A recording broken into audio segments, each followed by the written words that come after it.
Here we go. I believe we're gonna be live. I believe I am live.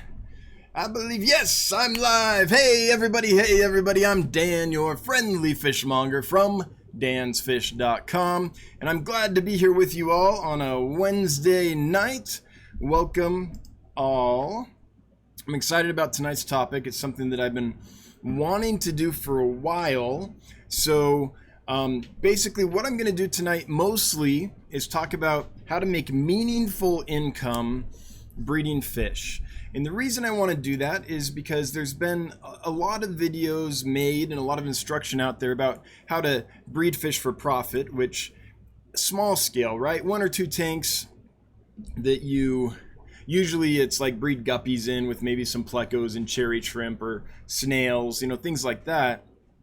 So you can get enough production to buy some fish food and supplement your hobby. I'm not talking about that. I want to dive into the economics of what it is to run a fish business and to breed fish to actually make meaningful income. Perhaps enough that you could do some things with it in your life that you couldn't normally do. Maybe take a trip, maybe have a little bit of a better lifestyle. Or if you're retired and just need some supplemental income, maybe it's that. Or maybe if you get a big enough facility and you get good enough at it that you could actually make a full living on it. So I'm going to go over those economics with you and my ideas for setups to do that based on my experience of having done that more or less in the past. So for those that don't know, my background is I come from the fish industry. I've been keeping and breeding and working in the fish industry since I was a teenager. I'm now 41 years old, so it's quite a bit of experience.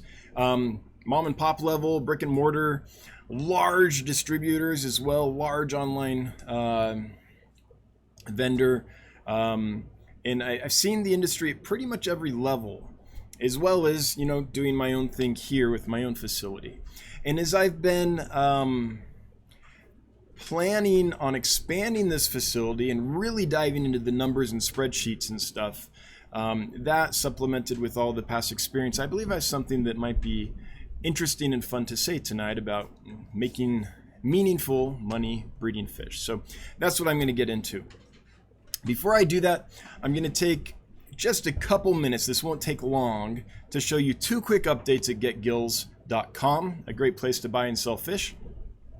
Jonathan, the technical savvy guy behind the website that did all the coding and the database and everything, has been working really hard in collecting a database of errors. So anyone that had an error at checkout, you're going to pay for the fish or whatever, and things don't work because, I don't know, maybe you entered a credit card number in wrong, or you entered the wrong CVC code, that 3-digit code on the back of your card, or just made a typo, or maybe you didn't have enough funds in your account. There's all these scenarios that can make it so that a checkout fails, right?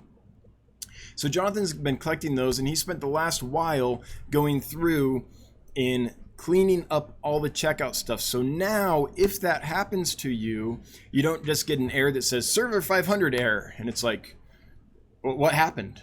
You get an actual notice. So let me show you what I'm talking about, and this won't take long at all. So if you go to Get Gills, let's say you want to buy some stuff.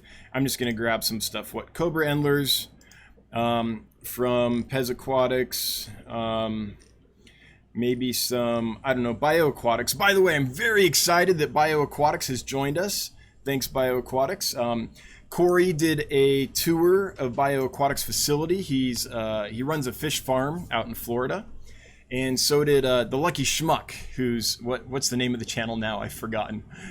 Back when it was Lucky Schmuck, did a tour or 2. So you can get on their channels and check out Bioaquatics' actual facility. But let's say I just threw 3 things in my cart real quick to demonstrate this. Then I go to checkout. What's the cheapest shipping? That's usually one I pick. There we go. Review the order. Awesome. And then let's say that I enter my credit card number, and I'm just making all this up, by the way, and I go to here and I submit the order. Well, obviously it's not going to work because I did this all wrong, right? I entered the wrong credit card number and everything. I just typed random numbers. But now, instead of all this going away and just getting a server 500 error, it revamps so that you don't lose everything, right? You keep the fish you had. If I had had a note in here, this is great. I can't spell, and I'm not going to worry about it right now.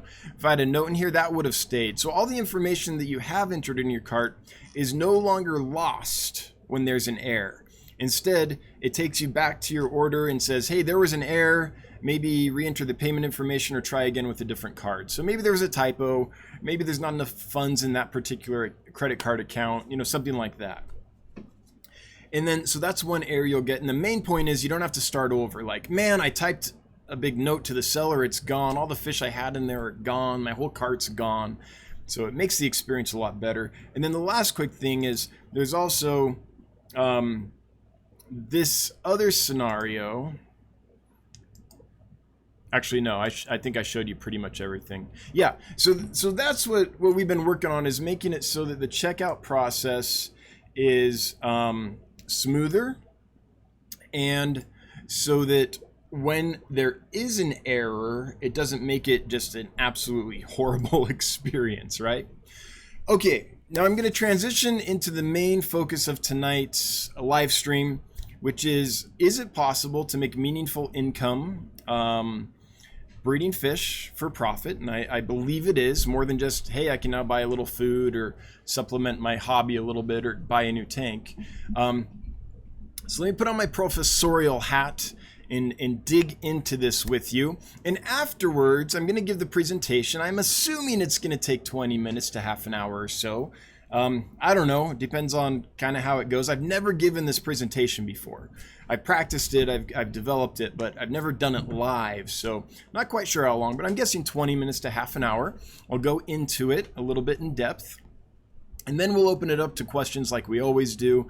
If you have a question or comment that hits you as I'm going through this, if you'll make it at DanceFish so it highlights for me, that would be fantastic. Let me switch this to live chat. That would be wonderful. Then it highlights for me and I can get right to your questions and comments. As soon as I'm done the presentation, I'll go back to the top of the chat and scroll down and look for those. So that's how we're going to roll. So here we go. The first thing is, oh, I better move my head out of the way a little bit. Hang on.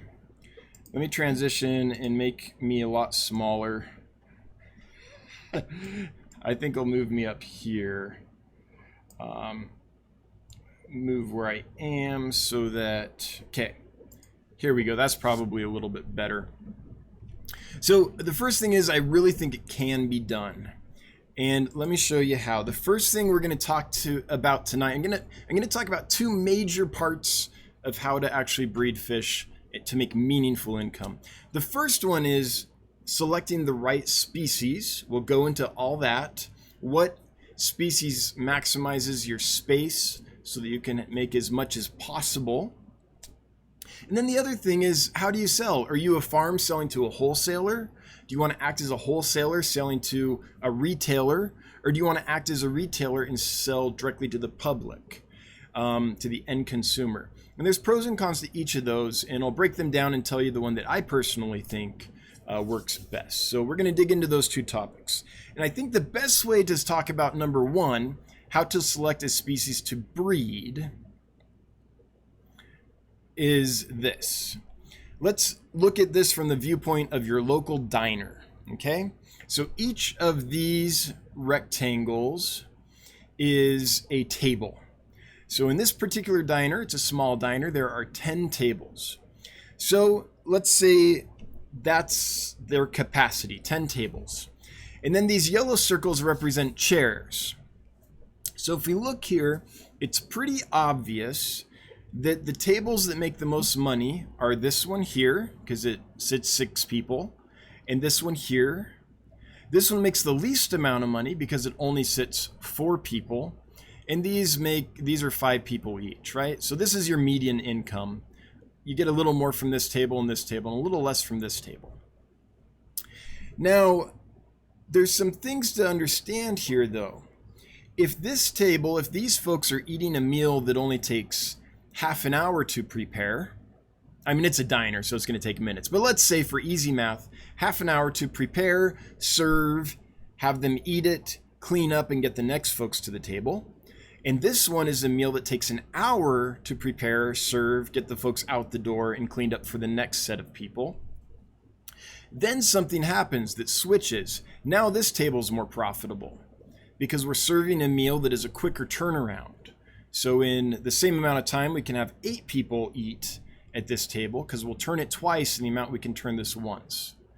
So the whole reason I'm showing you this before we get into actual aquarium stuff is to understand there's economics of space.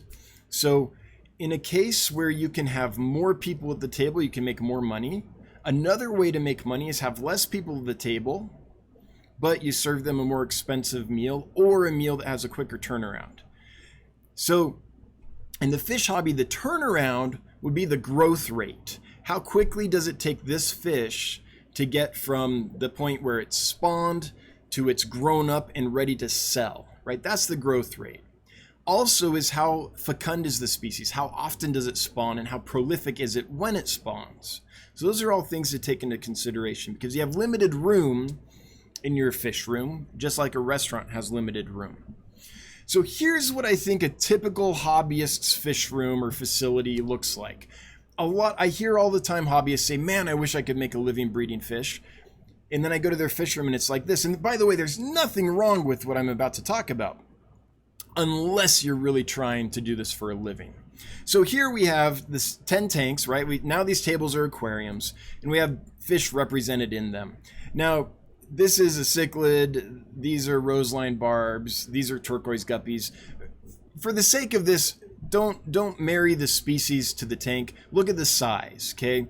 So let's be species agnostic, and let's just say these are all different species of fish, not necessarily a guppy, not necessarily a cichlid, but this is a rather large fish because you can only fit 1 per tank, let's say. This is a smaller fish, you can fit 4 per tank. You can fit 2 per tank, 1 of these and a couple of these. So it's looking at how many of each species can you get in the tank. And if you notice, there's only 1 species here that's spawning. It's these guys with all their little babies here.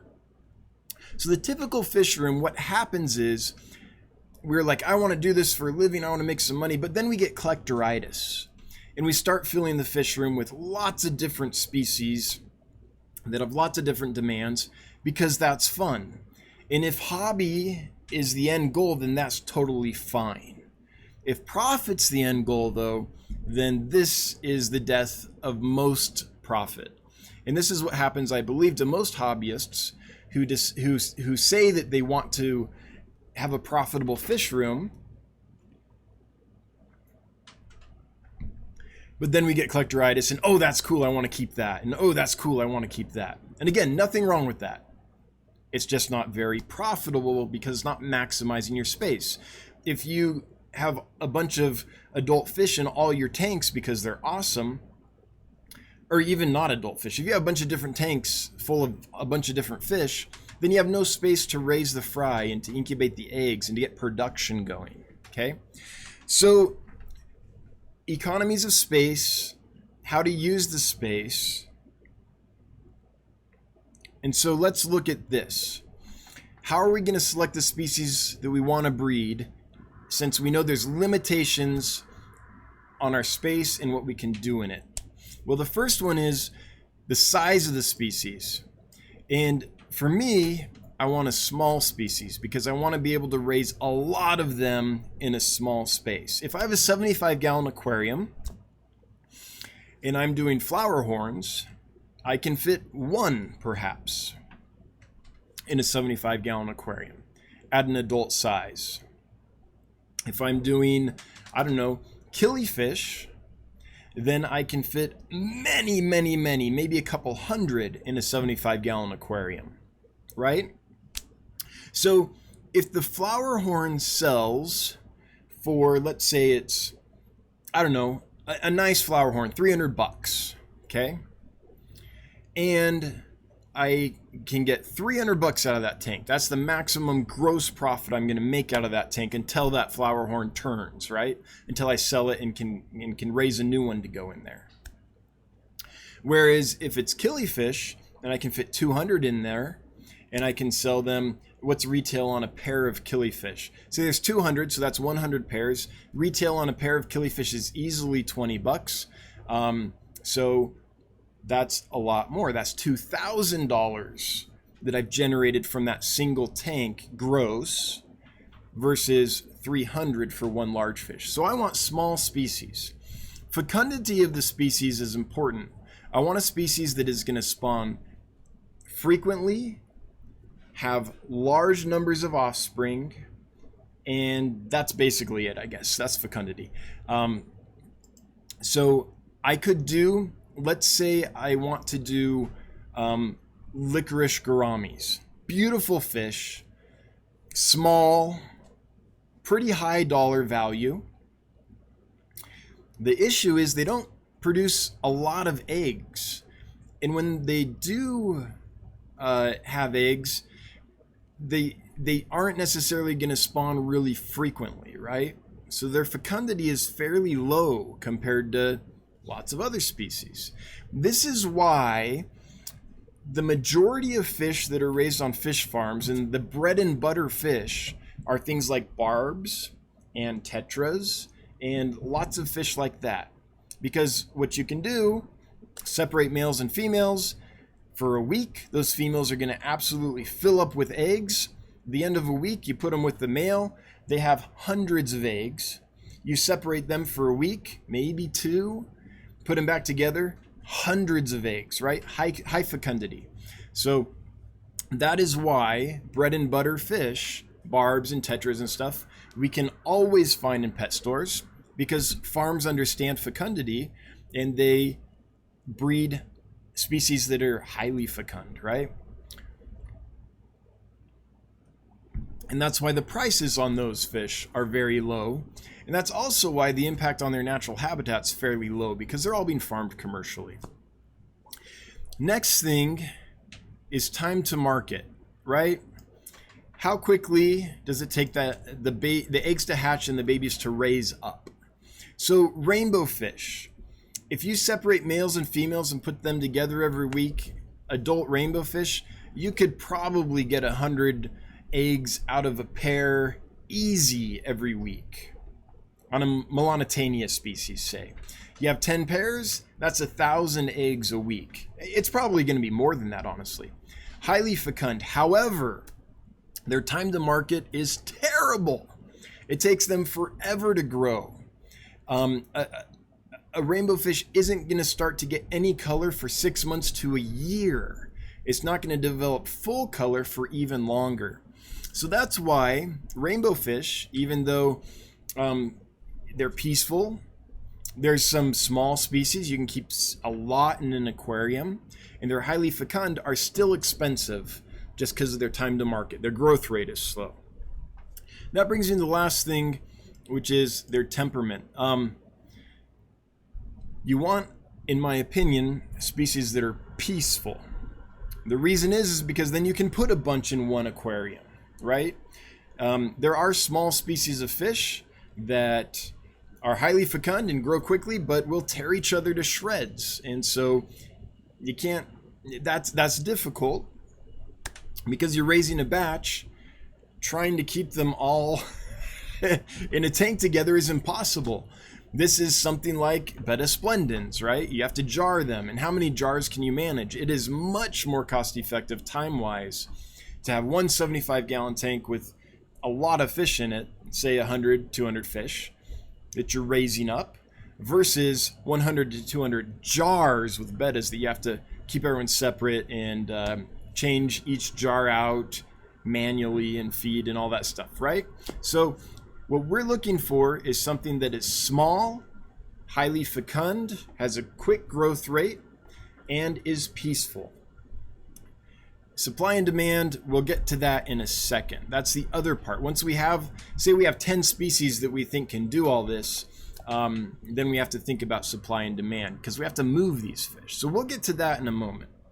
So let's get back to our diner. Oops, what did I do? Here we go. Let's get back to our diner. Okay, these are aquariums now. So to me, This is more of an ideal scenario than your typical fish room, which is lots of different species, a ton of fun, never going to turn much profit. So if you'll notice here, there's only 2 species. There's this species. It's actually a picture, a stylized picture of a roseline barb, but it could be anything. And then there's this species. So what we have going on here is we have a couple of tanks where breeders are breeding and producing offspring, but the majority of the aquariums are for raising offspring, because the whole goal, if you're trying to breed fish in your fish room, to make enough breeding happen and enough babies raised to make a meaningful amount of income. And okay, maybe $10 a month is meaningful for someone, but I'm not talking about that. I'm talking about a substantial impact on your lifestyle, or college for the kids in 10 years or something like that. Then you want to keep the number of species down. I would suggest 2 in something like this. And the reason is, let's say this is the species we've chosen, and I'll talk about specific species in a little while that I think might be good. But if this is the main species you've chosen, you have a few tanks of breeders, because you don't ever want to lose all your breeders, so you always have some redundancy, and you're raising a ton of babies of that one species. And then over here you have a second species, and the reason is because when the market dries up for these, let's say you supply the entire market, now no one wants to buy anymore, you need to have a backup species. So while you're breeding your main species, you have another species on the side that you're dealing with. You're learning how to breed it. You're learning how to raise it. You're getting ready so that when this species is no longer as profitable for you, you can switch. Then this species is the majority of the fish room, and the first species goes to the side, because what's probably going to happen is in a little while, that species will be in demand again. Or you do a completely new species and start figuring that out. So while you're relying on one species in this scenario, because we only have 10 tanks to play with in this scenario, while you're relying on one species for the majority of what's going on, you always have one little side project that takes a couple tanks, 3 tanks in this scenario, that you're figuring out so you can transition when you need to, okay? Now, so again, small, high fecundity, fast growth rate, peaceful. And then here's the other thing we have to look for. We have to look for a high price. It does no good to raise probably something like neon tetras, which are all the things we want: high fecundity, small, fast growth rate, and peaceful, right? They seem like an ideal species, but their price point is so low because of supply and demand. So what we want to look for, and at the end of this, I'll get into some examples of what I think might be good, and maybe other people have some ideas. We can bounce that around. What you want to look for is all those things that make the species able to produce easily in large numbers, but also that there isn't already a flood in the market for them. So you want high demand and low supply. An example, CPDs, Celestial Pearl Danios, used to command a much higher price point, and they used to all, I believe, be wild caught. But there was a gentleman in Florida that basically was like, I'm going to figure out how to breed those. He did, and now the majority of his farm is producing all the CPDs that go out of the massive exporters in Florida. The largest wholesale company in the world, or in the United States, I should say, is in Florida. The majority of the fish you buy from pet stores, mom and pops, brick and mortars all around, even big box stores many times, come from that facility, and they buy this guy's CPDs. Okay, the same for peacock gudgeons. There's a gentleman in Florida that figured out how to mass produce peacock gudgeons. Now that's the majority of what he does, or at least it got him started, and then he can branch out. So those are 2 examples of fish that were small, peaceful, fast growth rate, high fecundity, that had a high demand and low supply, and they saw that advantage and they went with it. And that's why now the price point has dropped, because they produce so many, and other farms have finally caught up and things like that. There's a lot of farms in Asia producing a lot of those as well. But the majority of the peacock gudgeons are coming out of Florida in the United States. Okay. So, again, we'll talk about those specific species in a minute. Before we do, I want to talk briefly about where you want to enter the market at. And there's two different scenarios for that. Okay, so I've changed the fish room a little bit to demonstrate each of these. So this is more or less how I would use the space in a fish room that was trying to produce. If the fish room were about the size of this screen, of this document, this PowerPoint document, right? So there would be my breeders, and then all for raising tons and tons of that one species. And then here's the second species. And maybe I would have a third just in case, but I wouldn't do much besides the main focus. And then, you know, this would probably be a work table or something like that. And I don't know, storage over here and stuff like that. So anyway, this is the farm style. You're now a farm. You're going to sell to wholesalers, which means you really only need to produce one species in large numbers. So we have 28 tanks. Let's say that the average tank, and I just totally made this up, but let's say that the tanks in here produce an average of $100 each.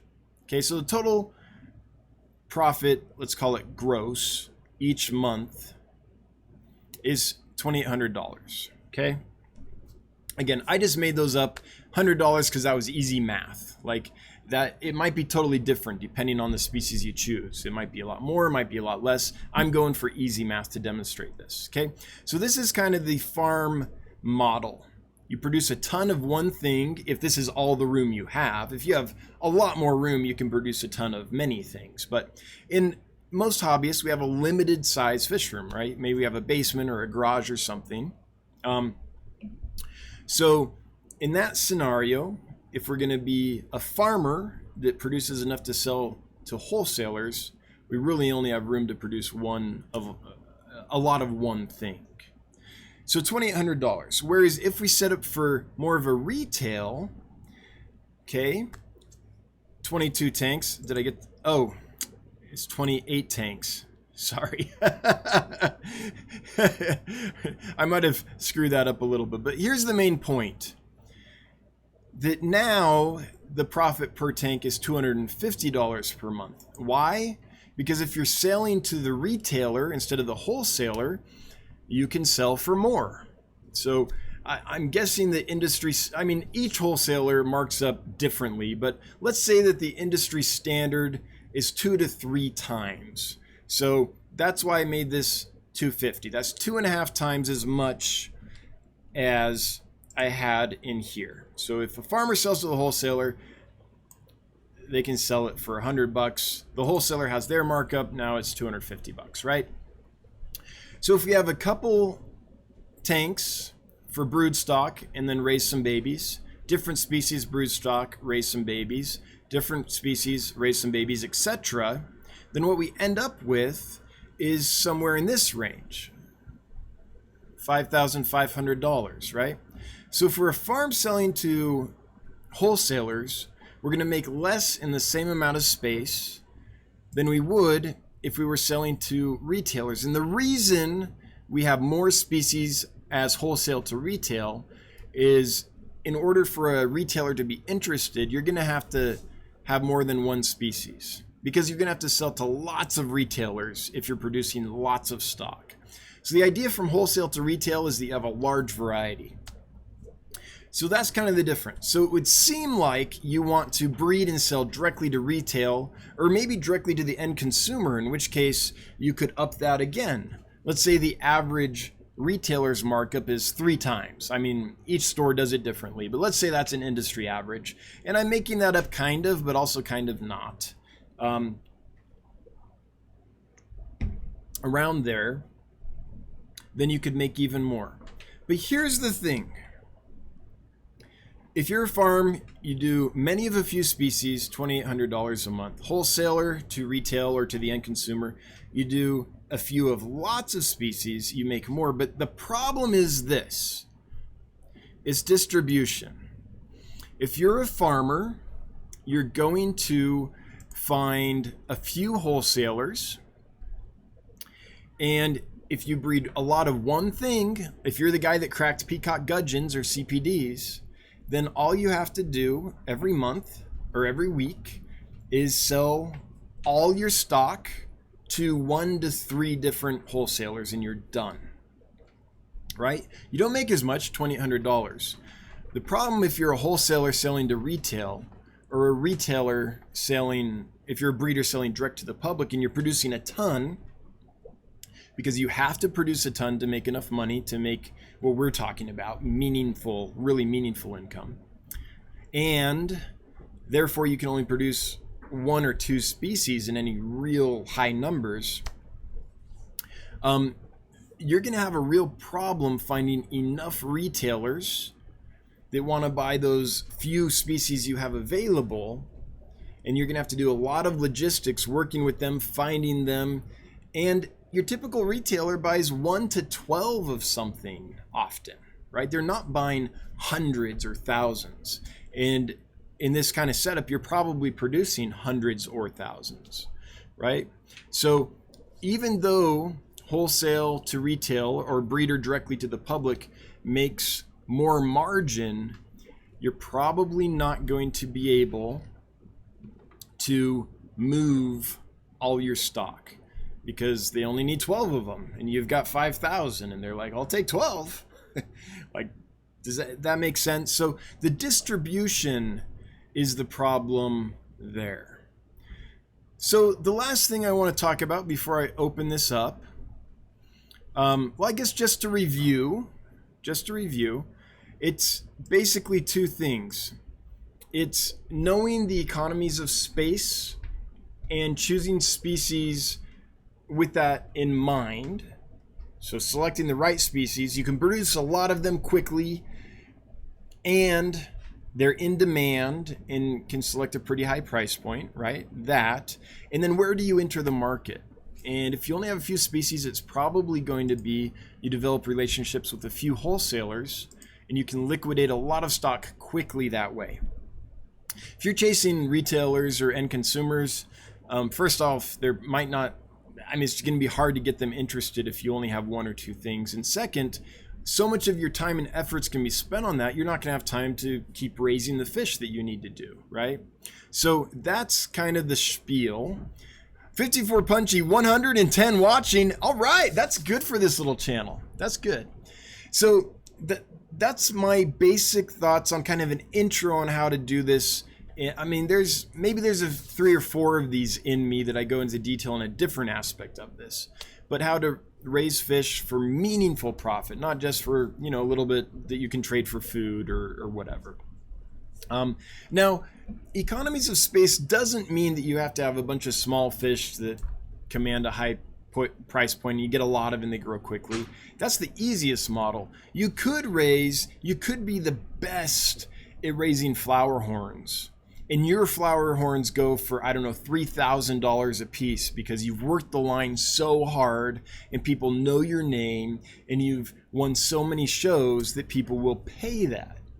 In that case, yeah, you can't put as many fish in an aquarium, but you can get as much out of an aquarium as you could if you did a lot of smaller fish that commanded a lower price point. But that's an edge case. In general, I do believe that smaller fish that breed and produce quickly and grow quickly and all that and have a high price point is the way to go. So I put a little thought in this, and I think there are a few species that I was like, okay, so if I was to do this, which species would I choose? And there's a few different ways I think I would go. One is Santa Maria Endlers. Okay, they are an Endler, which is basically like a guppy. If you know what a guppy is, an Endler's like that as far as most of its care, how prolific it is, how quickly it raises and grows, the turnaround to market, all that. But they command a high price point. So that's one option, or something like that, I feel like, or a guppy strain that isn't saturated yet, right? The problem is that they're super easy to breed and raise. So if you did that, you'd probably be on the gravy train for, let's call it a year, before there were so many distributed and everyone else was breeding them, because there's no challenge to breeding them. The only challenge is keeping the quality high by culling and selecting the best for future generations, really. But they're as hardy and prolific in my experience as a guppy. So eventually that gravy train's going to run out. That's a short-term kind of species because the market will be flooded. Everyone will be raising them because they are truly, I think, the most beautiful Endler out there. And suddenly, supply and demand is flipped on you, right? Peacock gudgeons, they're still doing that because they're a more difficult fish to raise, but they cracked the code and they know how to do it.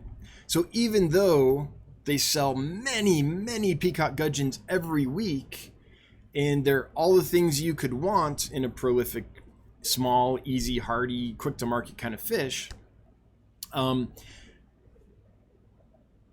every Tom, Dick, and Harry has not then bought those and propagated them in large numbers and flooded the market. So supply and demand on those went down a bit, but then it found an equilibrium, and it's still high enough that they're still making a living, doing that fish.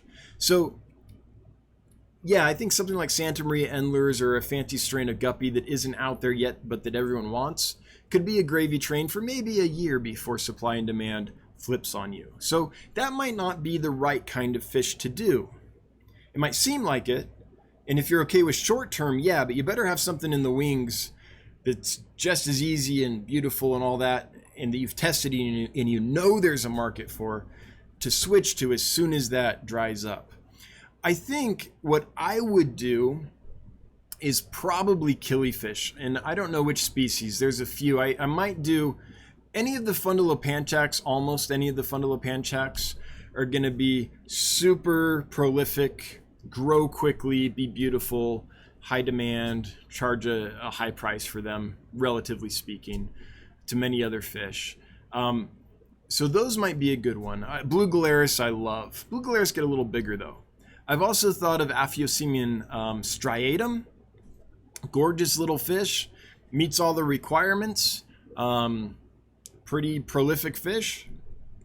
And there's other ones like that. So me personally, that's where I would enter, probably because killifish are my passion, but also because they just aren't out there in large numbers, so demand's high and all that. They're a little more of a challenge fecundity wise though. They're not like a barb where you put them together every week and you get hundreds of babies. But if you had 10 pairs and you kept them separate and you put them together, you could probably end up, my guess is, with around 1,000 eggs a week. I've definitely done 100 eggs a week long term with many fundulopanchax. So that's kind of where my mind is. I also think wild type bettas might be good, something like betta rubra or betta chinoides.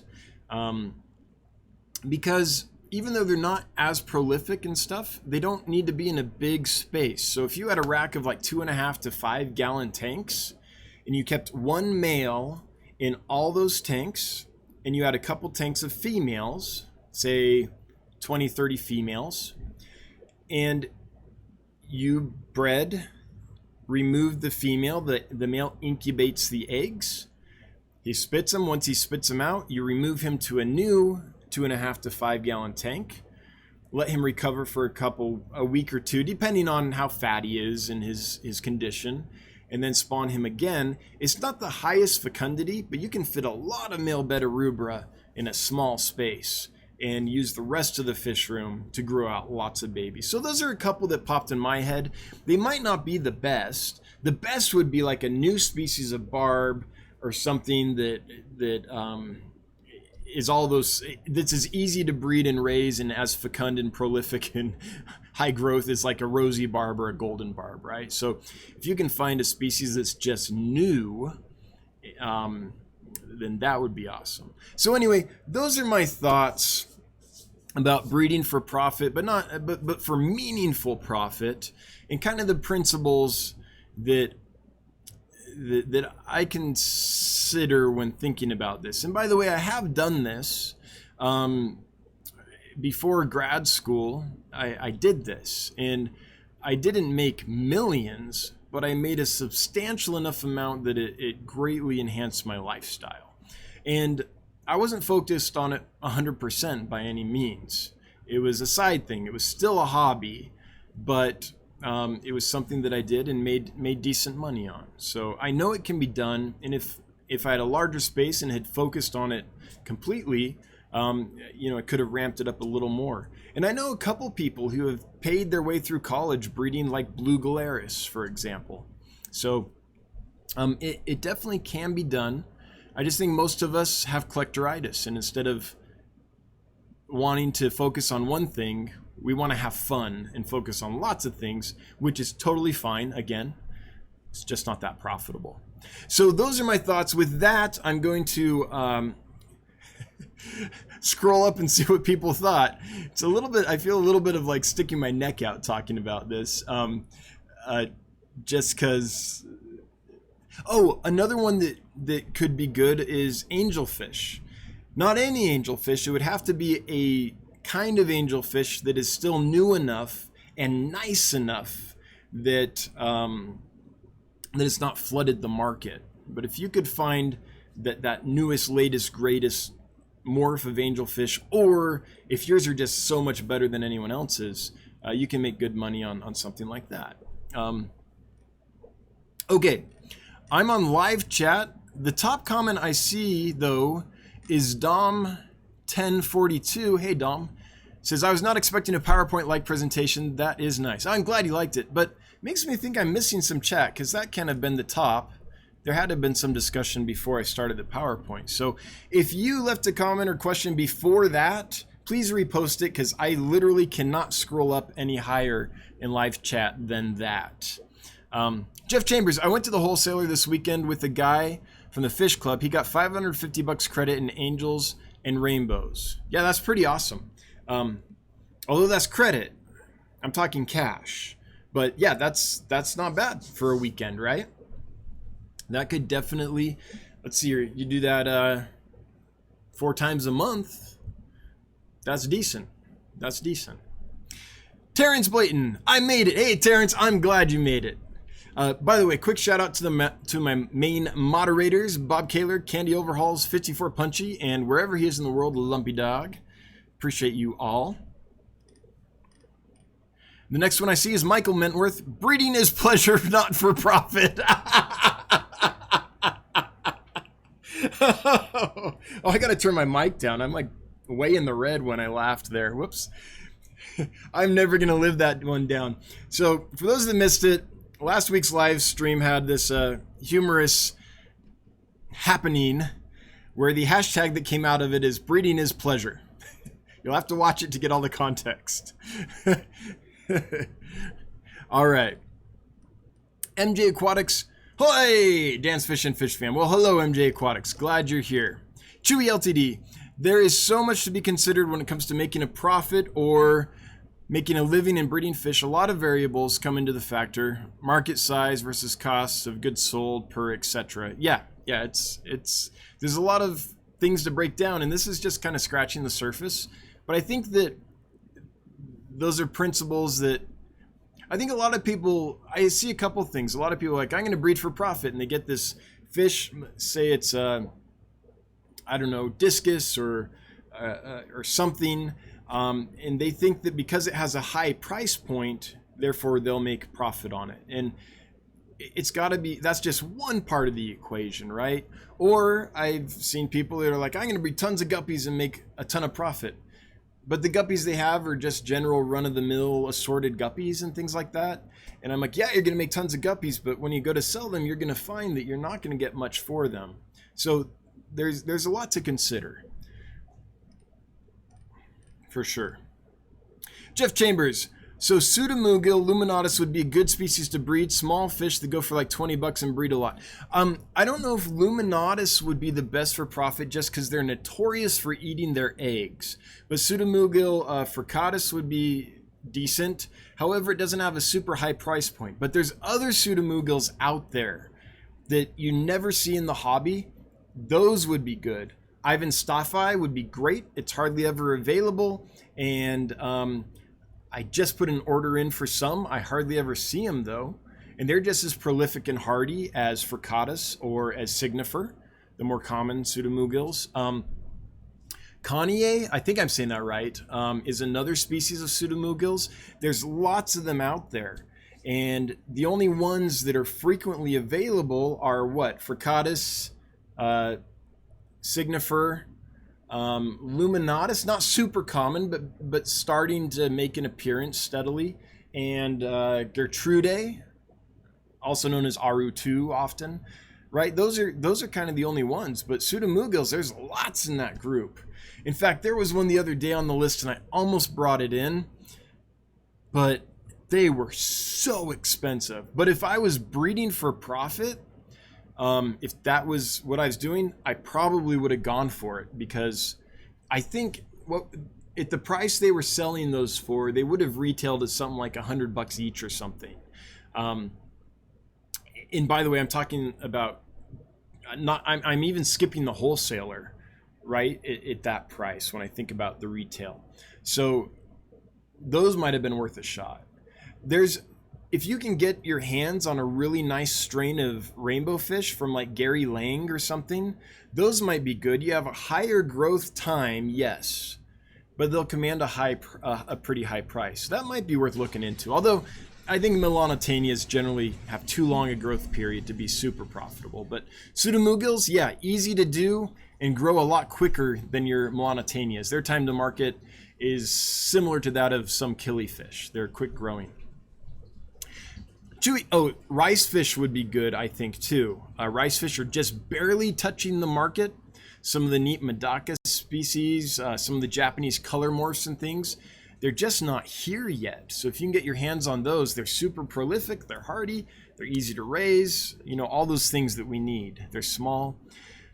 Chewy LTD market size for big fish is also smaller, but depends upon species as to how much they sell for and the costs involved in raising farms comes into play over long term. Yeah, absolutely. The ideal thing is a lot of small peaceful fish that command a super high price, right? Because then you get a lot of money out of a little space. But you could conceivably do a larger species that you can't raise as much of or something, but that have a huge price, right? Yeah, so as long as you keep the economies of space in mind when you're making those decisions, you could do a large species for sure. It just have to command a much higher price. Bob Kaler, thank you for linking up my t-shirt there. I saw it because it has Dan's fish in the link. So highlighted for me. Terrence Blayton, where do the majority of empire gudgeons come from? Trick question. So the majority of empire gudgeons are imported. Those are not bred commercially yet in any number. That would be a fantastic species, I think, to work with if you could crack the breeding code.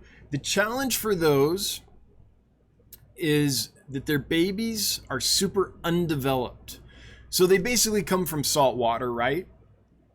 And so they're like a saltwater baby in the fact that they don't have really developed jaws or anything yet.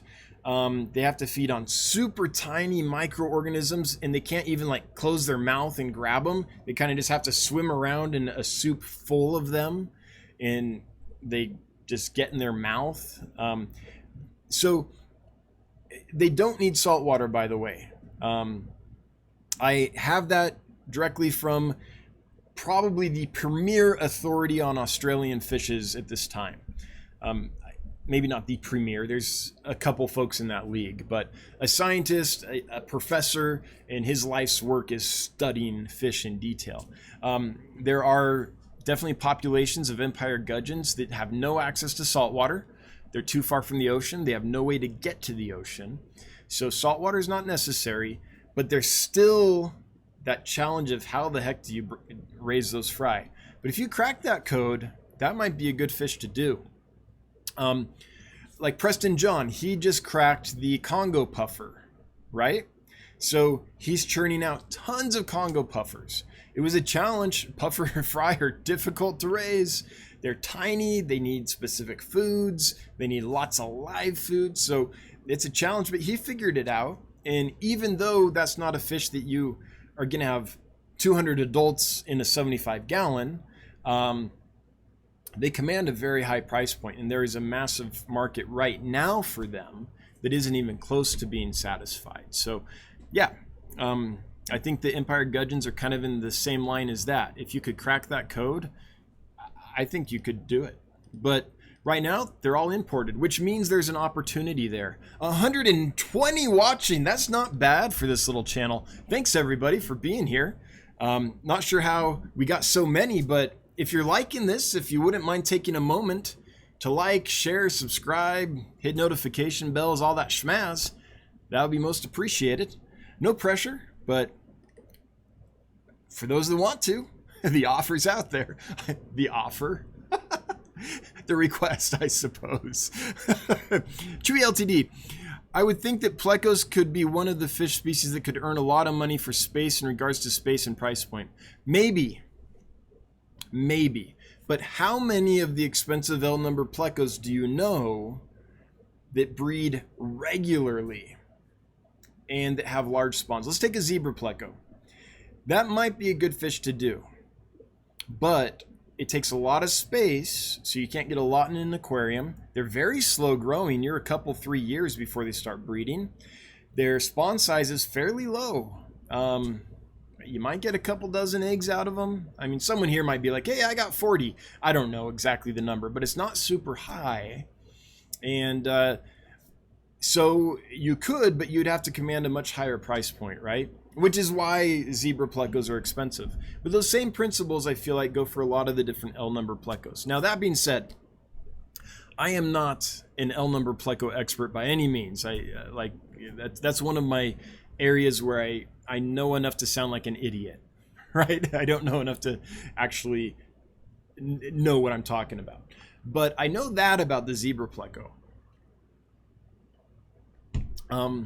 So they might be, but I think the advantage with the plecos would be the higher price point you can command from them versus high production. And I really think it would take a very large facility to produce enough to make a meaningful profit. Those are my thoughts, Chewy. You might be absolutely right, but just from what I know from a few species of L numbers, I think there's others that could be done easier. However, if plecos are your passion, if you're Mile High Plecos or Pleco Paradise, I guess those guys import, but you know, if that's your thing and you've cracked those codes and you know the price point you would need to get to make it worth your while, and you can get to that, yeah, go for it. All right. It jumped on me. I was so excited to do Mag Guy. Hang on. For those that have never been on this side of the camera before, I never mean for this to happen, but there's something about YouTube's chat that it's just unstable. It just jumps like crazy. So sorry, every now and then it jumps and I have to re-scroll to find where I was. What it wants me to do is be right at the end with the live chat right there with you guys, but I can't do that.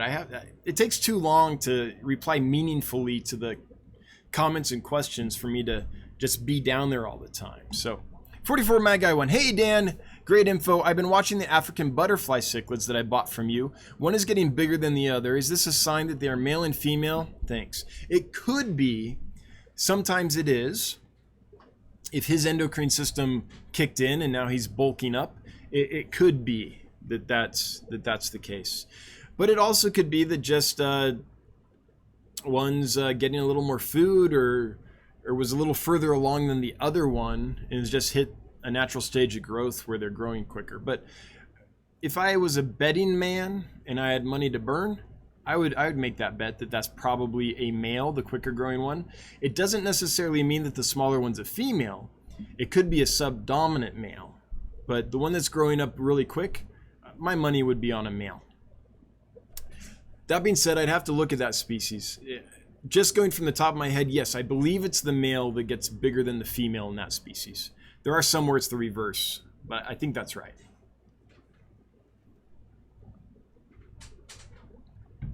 Chewy LTD, Cichlids at Cichlids23. Okay, so that's a comment to Cichlids23. Michael Wilson, so obviously I should be specializing in Astrofundulus. Oh, I never could say this species. I know it's the saber fin. Delectopterus, Enothrobronchius furzeri, and Nantholebis zonatus. Thanks, Dan. So, Michael Wilson, I think that those would all be good to do, except for, so, okay. So here's why when I said I would do killifish, I didn't mention Nothos or any of the South American annual species, any annual species, is because even though they're super quick growing, super beautiful, you know, all those things, high fecundity and stuff, their lifespan is sufficiently short that it impacts the reach of their market. So a lot of people don't want to buy a species like that because they're very pricey in a pet store at retail, and a lot of people don't want to spend that much money on a fish that, unless they're going to breed it. And a lot of people don't want to breed fish. They just want, your average person, your average member of the fish market, right? Your average buyer of fish just wants pretty fish. They aren't going to breed and propagate. They just want a pretty aquarium in their home. So that's why I think those are awesome for resale to hobbyists. But if you're reselling to hobbyists, you can't do it as high a price point as if you were a retail store. If you'll notice, most killifish breeders, like if you buy directly from a killifish breeder, you're probably going to pay around 15 to 30 bucks a pair, just depending on, let's say 15 bucks for, or 20 bucks, okay, for a non super common killifish. If you go to a pet store, that fish is going to be 40 bucks a pair, right? So a little lower price point, and if you can liquidate directly to hobbyists, yes. But if you're trying to produce for a mass market, I think it's going to be hard to liquidate. I see what wholesalers and suppliers sell those fish for, and it's not something where they're going to be able to turn around a lot of them and have a meaningful sized market. So, but yeah, they're awesome for distributing to other hobbyists that are interested in breeding for sure. And they're amazing fish, and I love them. I'm just not sure that they are a good long-term choice for a sustainable market. However, semi-annual and non-annual killifish species, I think would do fine just because they have a longer lifespan. So the end customer that gets those isn't going to be disappointed a few months down the road because they're not going to die on them. Whereas the others will, and then they probably won't buy that fish again, right? Loriak Peterson, do you remove the parents or eggs, or does it depend on species? Totally depends on the species. Most places that are really mass producing, though, are separating the parents from the eggs, are probably artificially incubating eggs, things like that. But there are some species that the parents do a great job and they raise right up there with them. There are some species where the parents are not interested in eating their eggs or their offspring, but those are few and far between. And in general, I would remove parents or eggs if production's the goal. If enjoyment's the goal, I wouldn't, because there's nothing so fun as watching a species of fish that has parental behavior going about their parental behavior. That's why cichlids are so amazing to watch. Angelfish are amazing to watch. Okay, they're a cichlid, but you know, because of that enjoyable experience. So it depends on what I'm going for. But if we're talking production, yeah, I would be polling, I would be artificially incubating, I'd be going for numbers, as opposed to like the fun of observation. Bathyphila, the biggest problem I see with killifish for profit is half of your fish are unsellable to the general public, the drab females. Yeah, that's true. However, at 20 bucks a pair, they're still probably up there, right, compared to a lot of fish. At 20 bucks a pair retail, say, sustainably. So, but yeah, you're right, Bathyphila. That is a very good point. And that issue would not arise with a lot of species of fish. So, yes. I guess in my mind, I've always thought of killifish as pairs. So that's just how they're marketed and sold. So it never even entered my mind during this presentation about that. But that's a good point. The other problem, now that you mention it, Bathyphila, that you could have with killifish is, what if your sex ratio is really skewed? What if you get a species and you get all males or 90% females or something? That can make them very difficult to move. So yeah, it would have to be a species that you've tested and you know in your water, the way you raise them and stuff, you're going to get 50-50% split.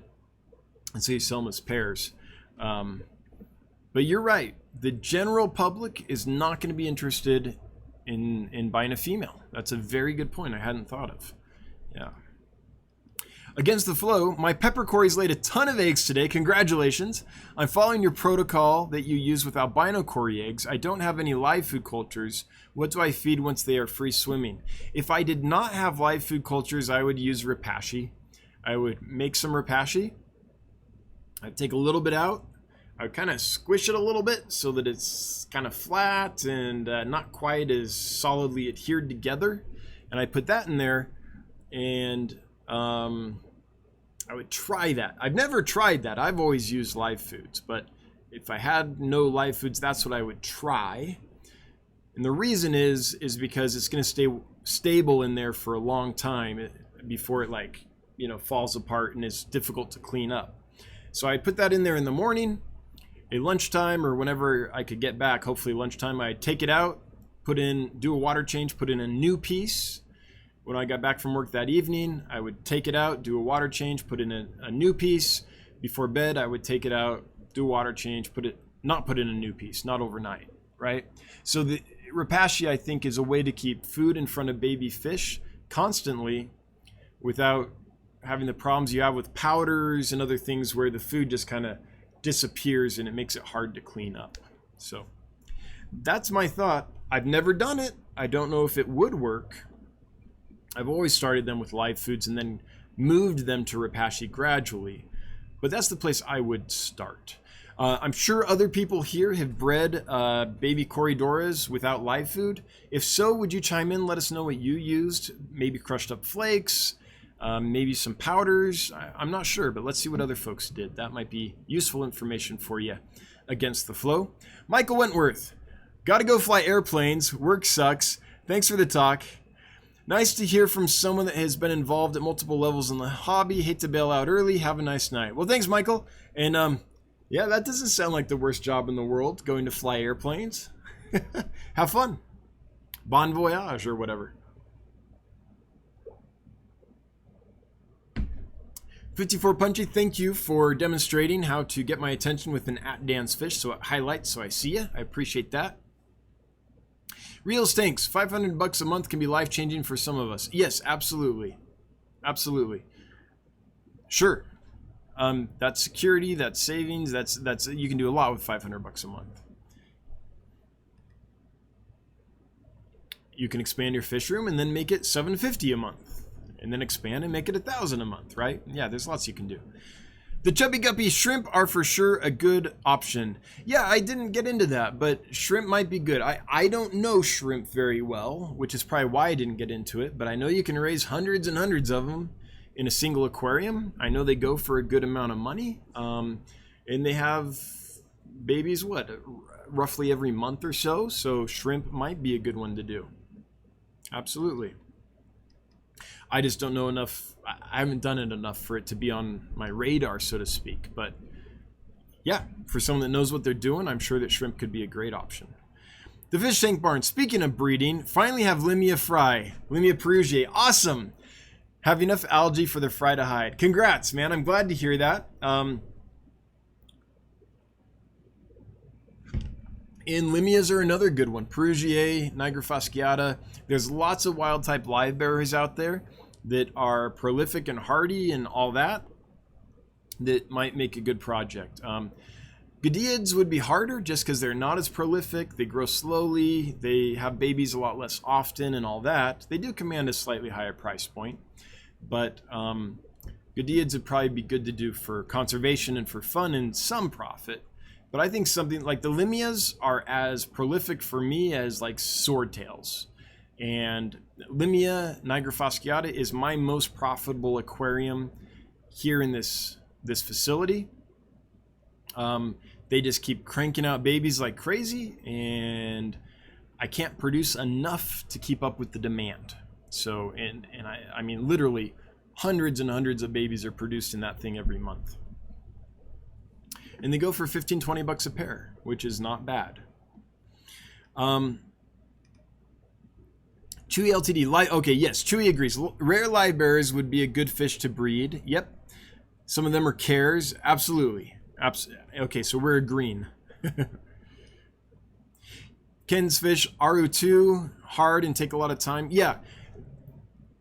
So, of the pseudomoo gills, getting back to that, those are the blue eyes, right? We call them rainbow fish. They're not really rainbow fish. Purists hate it when we do that, but let's call them blue eye rainbow fish. Furcatus, those are the forktail rainbows. Gertrudes or RO2s. Signifers or Pacific blue eyes, I believe is the common name, one of the common names. Of those, the Luminatus and the Gertrude are probably the most difficult because their eggs are small compared to the others, and the fry are smaller, so they're a little more difficult to raise. Whereas Furcatus, Signifer, Ivanstaffi, I believe Kanye, I have to look at, I have to read that to know what the actual name is. And some of the others have eggs that are as large as killifish eggs, almost as big as like rice fish eggs, and the babies can pretty much eat baby brine shrimp right away. So yeah, I think that the smaller pseudomugils like the Gertrudes and the Luminatus and stuff would be more difficult for sure. But some of the others would be good. HC Aqua, I'm collecting lots of eggs, pulling them off mops since I only have so many mops. Yep, that sounds like a good evening to me. That sounds like a fun time. Rainbow fish, rice fish, killifish. Yep, pull those eggs. Bathyphila, there are some wild type live bears that have basically unlimited demand but have problems for profit. Swordtails take forever to grow out. Goodeids have low fecundity. Yeah, Goodeids have low fecundity. Swordtails, in my experience, don't have to take that long to grow out. If you raise them in a larger, if you raise swordtails in a 10-gallon aquarium like a lot of people do, 20-gallon aquarium, yes, they're going to take forever to grow out. However, if you raise them in a 75-gallon aquarium, 120-gallon aquarium, a tub that's a big pond in your fish room, something like that, if you keep food in front of them and keep their water clean, they'll grow so much faster.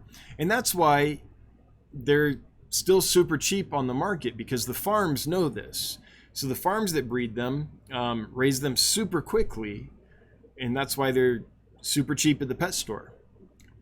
The issue is most of us as a hobbyist, when we're trying to raise them, we have small tanks. So that's the limiting growth factor there. So it depends. If you have a facility with large tanks, then a really nice strain of swordtail that you've worked on or breeds true more or less could be a good one. Domesticated swordtail. And there's lots of wild type swordtails too. That could be quite good. Goodeids, I agree though. Yes for conservation, yes for fun, yes because they're awesome. But for profit, that's going to be difficult. Team Aquatics, I know a Pleco breeder who has 40 female L46s, zebras. His goal is to breed 1,000 L46 fry in 1 year. Last year he bred around 400. Yeah, okay. 125 bucks each, not bad hobby income. Yeah, not bad at all. Not bad at all. That's awesome. That's awesome. Good for him. Yep. Again, like you all know that have been here for a while, plecos are just something I don't know that well. So if he was able to raise 400 of them and sell them for, call it $100 for super easy math, that's $4,000. That's not bad at all. Now, I guess the question is, how big of a space did it take to do that? And is there another species that could be done, pleco or non-pleco, that you could convert that to even more money per year? But yeah, absolutely. $4,000 plus a year, not bad. Terrence, it just jumped on me. Dang it. Hang on. Hang on. Oh, jeez. There he is. Sorry, Terrence. Terrence Blayton. So they don't come from the Death Star? Thanks for the thrill explanation. The Force is strong with you. Oh, those Empire gudgeons. Yep, you can only collect those at Skywalker Ranch. Bathyphila, I think the wild type Limias and Platies would be good fish for profit. Very fecund, peaceful, and can be sold young. Yes, absolutely. Lots of the wild types. I'm telling you, Limia niger fasciata is the most profitable tank I have. It's just amazing how much they sell and how that market isn't even scratched yet. Everyone wants Limias. They're awesome, right? But you just can't find them easily. And when you can at a pet store, they're freaking expensive. 44 Mad Guy 1. Okay, awesome. Thanks. I was hoping male and female so I can breed them. Yeah, I hope so too. I hope that works out for you.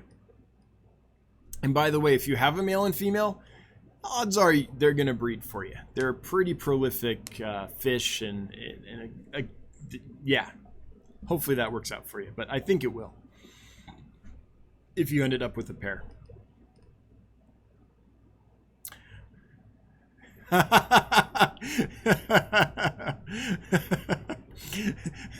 Bob Kaler and Candy Overalls.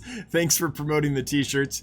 Oh, I still have to check that. I have not checked my Teespring in 6 months.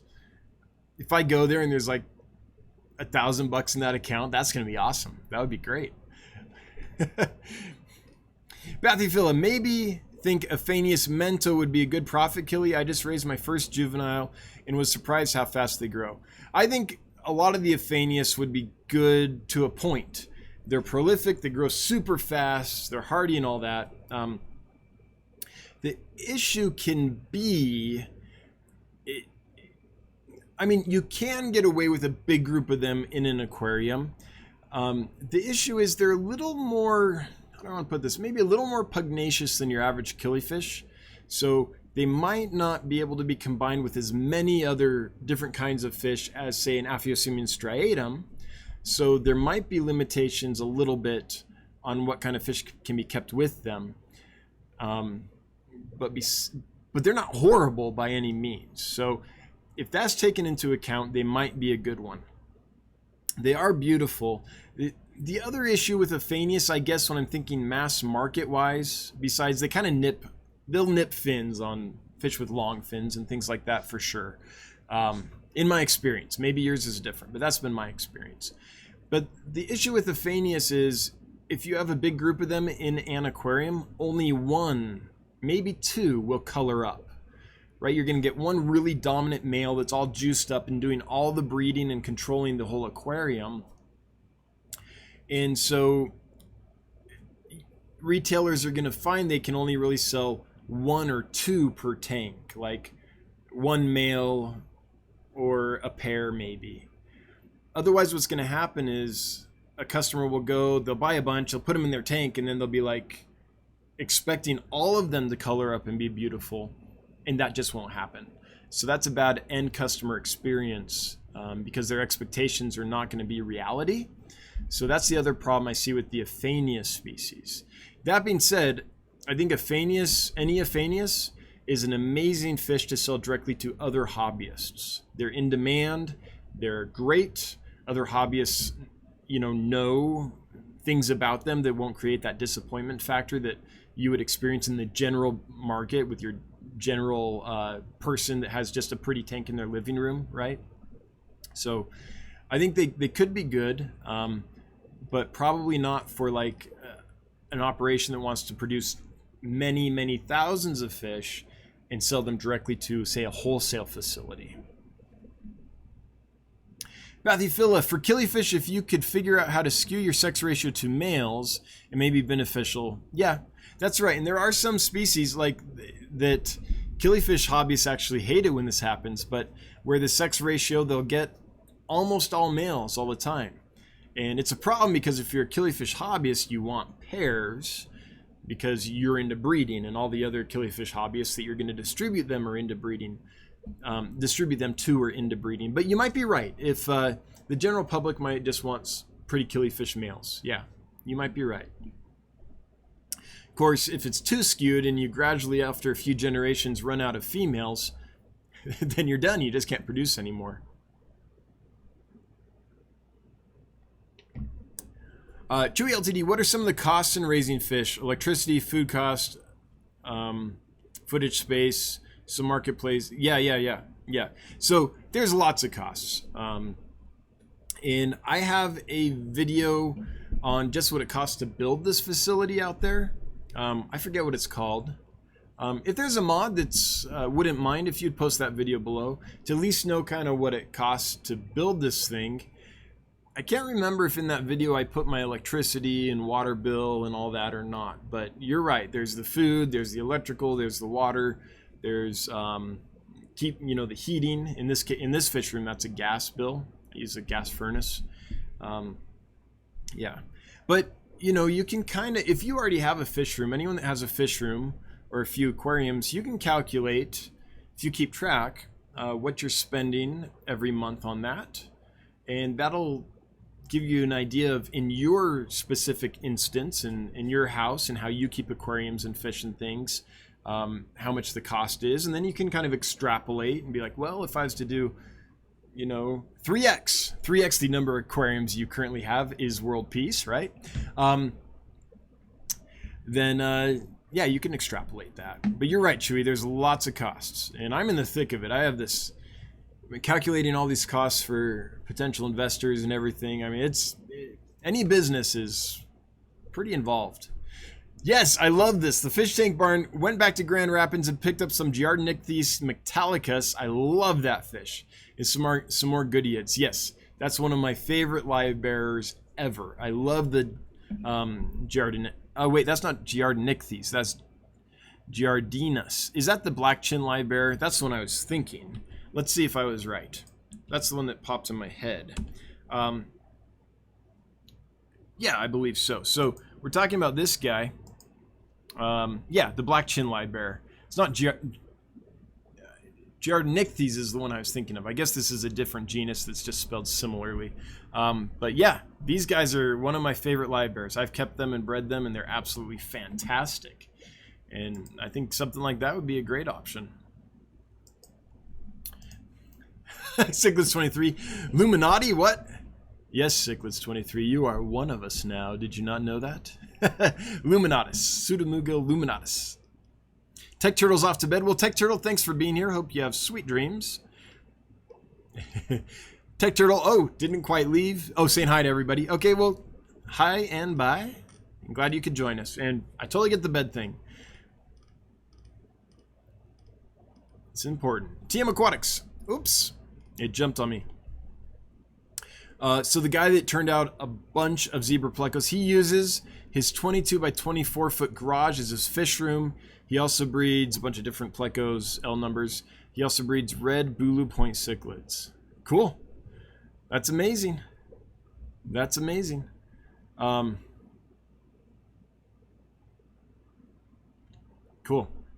Wait, 400 times 125 is 50K? Hang on. I can do math in my head. Oh, geez. Why did I get 400K? Or I thought that was 4,000. That's 50K. Yeah, that is not bad income for a garage. Not bad at all. Okay, Michael, thanks for bringing that to my attention. I can do math in my head. It would just require me to actually pause and do it. And when I'm in front of camera, like, there's so much going on that to stop and divert that brain power, I just didn't do it. But I'm glad you caught that. 50K. Yeah, that's not bad at all. Okay, TM Aquatics, it's all making a lot more sense now.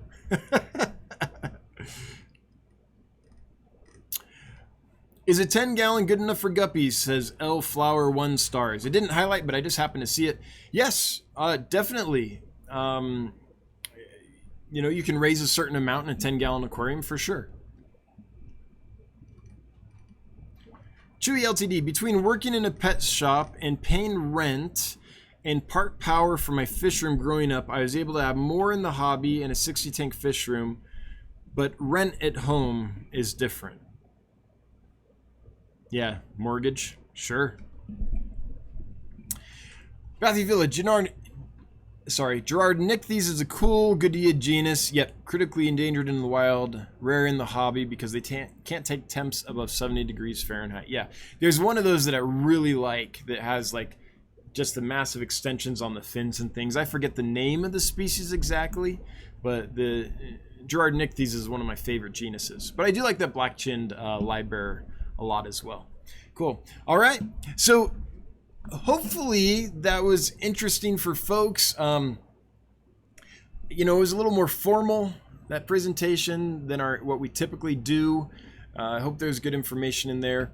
We'll see like how many views it gets and stuff to know if that's something that'll continue or not. So far it's doing good. Corey's out of town, isn't he? He's in Peru. That's why. Now I know. Now I get it.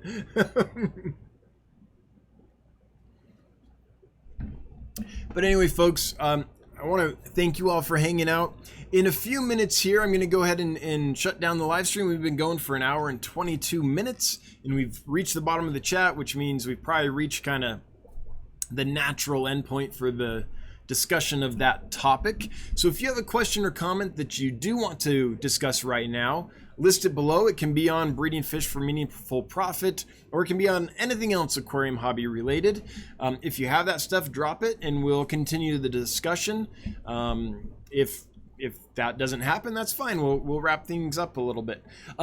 By the way, I want to thank a couple folks that super chatted. I am not I'm reluctant to go look those up. I can't scroll up enough to see who they were, what the amounts were again. I just saw a couple flash up there briefly at one point. So I'm sorry, but to the two, Tampa Tom was one of them, I think. Thank you, Tampa Tom. And whoever else super chatted, just thank you so much. It was just a brief flash, and then chat configured on me weird, and I couldn't get up to see them again. But thanks to everyone that super chatted. Always appreciated, never required. Oh, some other stuff came in. Great. Oh, yes. Yes. The Fish Tank Barn. I think you're thinking of Gerard Nicthes multiradiatus. You might be right. Let's check that one out. I think you're probably right. There's... Yes. Yes, I am. So here they are, just an absolutely stunning fish. And this gets a lot darker. Right now, that picture, it's not spread or that dark or anything. Let's see if we can find one in display here. Kind of. But yeah, Gerard Nicthes is just an amazing genus. Absolutely. Probably not great for profit just because of the limited number of people that have tanks that are in the mid 60s up to about 70 degrees or so. But Bob Kaler, 20 bucks. Thank you so much. Bob's saying, wrap it up. Oh, sorry, I just clapped into the microphone. Jeez, probably sounded like a shotgun. That's subtle, Bob. I think Bob has plans tonight. It's like, here's 20 bucks if you'll just end it. Thanks for the super chat, Bob. Always appreciated, never required. But it does make the wife super happy. Okay. Terrence, it's been a pleasure as always, brother. Well, thank you. Right back at you. Candy, I still haven't been served at my table, but the presentation was great. I love it, Candy. That's awesome. Ed Young, loved it. Thanks, Ed. Thanks for being here. Brian, yes, more info, please. It's interesting. Thanks. Awesome. I'm glad you liked it. Chubby Guppy, hello. You're welcome. It was Jeff Chambers who super chatted. All right, Jeff Chambers, thank you so much. If I knew how to do this better, I would know how to look that up. Wait, is this it? Hang on, I see a super chat. Oh, wait, it wants me to super chat myself. I'll do that another time when I'm not live. Bathy Phila, I think you've inspired a bunch of us to set up breeding racks. Yeah, go for it. And, you know, I guess there's an in-between. There's the, I'm going to do this for profit, 1 or 2 species and churn a ton of them out. And then there's, no, I want to have several species, churn a few out, make a little more profit than in 1 or 2 tanks. But but not quite go for, you know, just that. Yeah, there's all kinds of gradients in there. Yeah, of course. 1 or 2 racks in your fish room that are dedicated to profit while the rest is for funsies. That's not bad either. Dan Slee. Hey, Dan. Been a wonderful stream, Dan. Been lurking and listening. Thank you so much for sharing your insights with us. Hey, you're welcome, Dan. Thanks for being here. I'm lucky I saw that one.